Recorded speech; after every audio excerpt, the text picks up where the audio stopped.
नमस्कार बच्चों।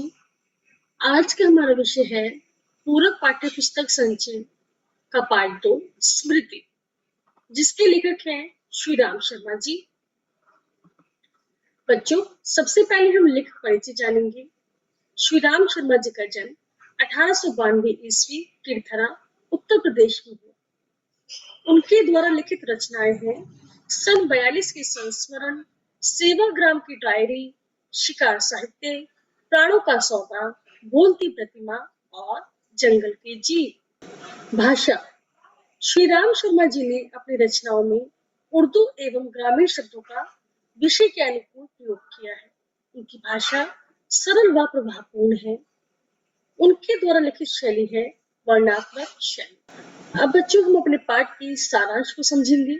पंडित श्री राम शर्मा द्वारा रचित यह एक लेख है जिसका शीर्षक है स्मृति। यह लेख एक संस्मरणात्मक लेख है। इस लेख के माध्यम से वह अपने बचपन की एक साहसिक घटना का वर्णन करते हैं। यह पाठ लेखक द्वारा लिखित शिकार नामक पुस्तक में संकलित है, जिसमें लेखक ने अपने बचपन की एक रोमांचकारी घटना का वर्णन किया है।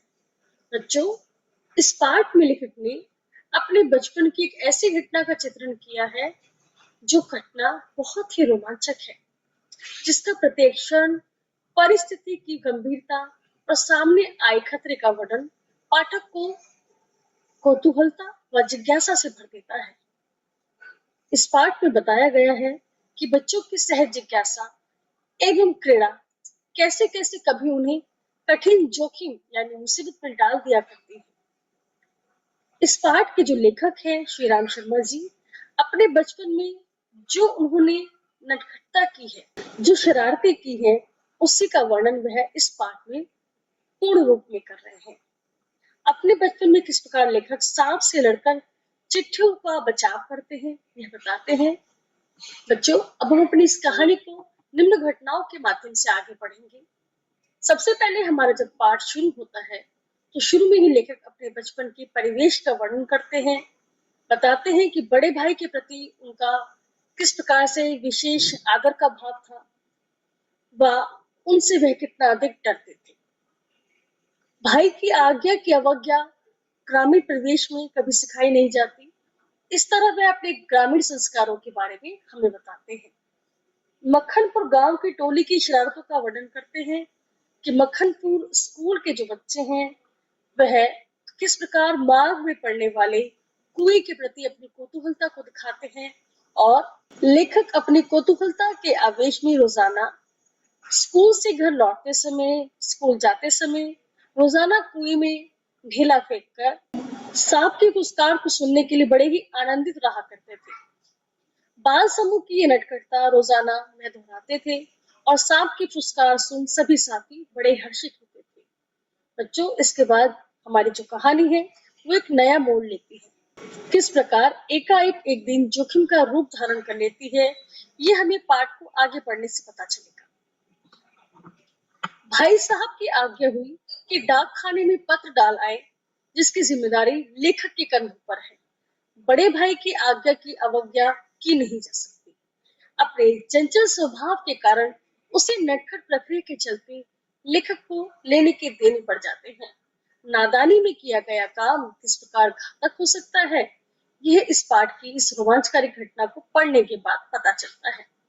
सारी चिट्ठियां कुएं की गर्त यानी कि अंदर पहुंच जाती है धरती पर, और उस कुएं में कौन विराजमान है? नाग देवता जी, जिसे वह रोजाना स्कूल से जाते आते ढीला मारकर छेड़ा करते थे।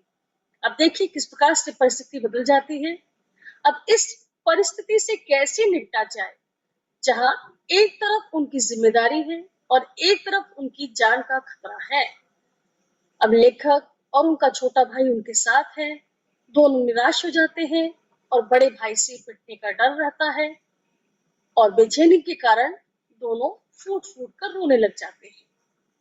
इसके बाद हम देखते हैं कि किस प्रकार लेखक व उनके छोटे भाई ने दृढ़ संकल्प के माध्यम से विषधर का सामना किया है और विषधर का सामना करने का निर्णय लिया है। छोटे भाई को वही कुएं के समीप बैठने का आदेश दिया जाता है और लेखक खुद स्वयं कुएं में जाने के बारे में सोचते हैं कि वह खुद जाए और चिट्ठियों को निकाल कर आए। अब देखिए किस प्रकार से ये निर्णय लिया गया। दुष्टर और लेखक दोनों प्रतिद्वंदी के रूप में एक दूसरे से किस प्रकार बचने का प्रयास कर रहे हैं, यह वर्णन पाठकों को रोमांचित और जिज्ञासु कर देता है। लेखक का यह साहसिक कार्य पाठकों के रोंगटे खड़े कर तथा उनके दृढ़ संकल्पी मन का चित्रण करता है। साथ ही बच्चों पता चलता है कि किस प्रकार मनुष्य का अनुमान और भावी योजनाएं कभी-कभी कितनी मिथ्य व उल्टी पड़ जाया करती हैं। यानी जैसा हम सोचते हैं अक्सर वैसा होता नहीं है। जहाँ एक और लेखक रोजाना उस सांप को छेड़ रहे हैं, उसकी फुसकार को सुनकर आनंदित हो रहे हैं, आज क्या होता है, आज लेखक को खुद सांप के दर्शन हो रहे हैं साक्षात। परंतु आज लेखक का मन नहीं है सांप के दर्शन करने के लिए, क्योंकि उससे पहले तो वह शरारत की वजह से इन चीजों को किया करते थे, परंतु आज जिम्मेदारी है और चिट्ठियां कहाँ है, सांप के बिल्कुल निकट है। लेखक सांप से भयभीत है और बड़े भाई की डर का भी यहाँ पर उन्हें पूरा भान है। तो इस प्रकार लेखक अपने द्वारा की गई शरारतों का परिणाम भुगतते हैं और सांप की शक्ति का अनुमान उन्हें जब होता है जब उनके साक्षात दर्शन होते हैं सांप से, यानी नाग देवता से। लेखक ने बहुत साहस के माध्यम से नाग देवता का सामना किया और केवल सामना ही नहीं किया, उनके चंगुल से सकुशल बचकर भी आए। तो बच्चों इस पाठ में बताया गया है किस प्रकार से बच्चे अपनी नटखटता की वजह से आए दिन खतरों को मोल ले लेते हैं और अपने प्राणों को संकट में डाल लेते हैं। इसी तरह की एक घटना को लेखक हमारे साथ साझा कर रहे हैं। तो लेखक ने इस प्रकार सांप के साथ सामना किया और अपने डर के सामने अपने साहस को हारने नहीं दिया। साहस से ही लेखक को हौसला दिया, हिम्मत दी और इसी की वजह से लेखक की जीत होती है और वे सकुशल चिट्ठियों को निकाल पाते हैं। यह घटना वह अपने घर में किसी को नहीं बताते और छोटे भाई से भी कुछ न कहने का वादा लेते हैं। उस समय पश्चात यानी जब वे 10वीं की कक्षा पास कर लेते हैं तब वह इस साहसिक घटना का जिक्र अपनी माता से करते हैं और माँ जब इस घटना को सुनती है तो उनका हृदय इस घटना को सुनने के बाद घबरा जाता है और वह सारा लाड़ अपने बच्चे पर लुटा देती है। तो बच्चों आपने जाना कि हमारी जो ये कहानी है स्मृति कितनी रोमांचकारी और कितनी मनोरंजक कहानी है।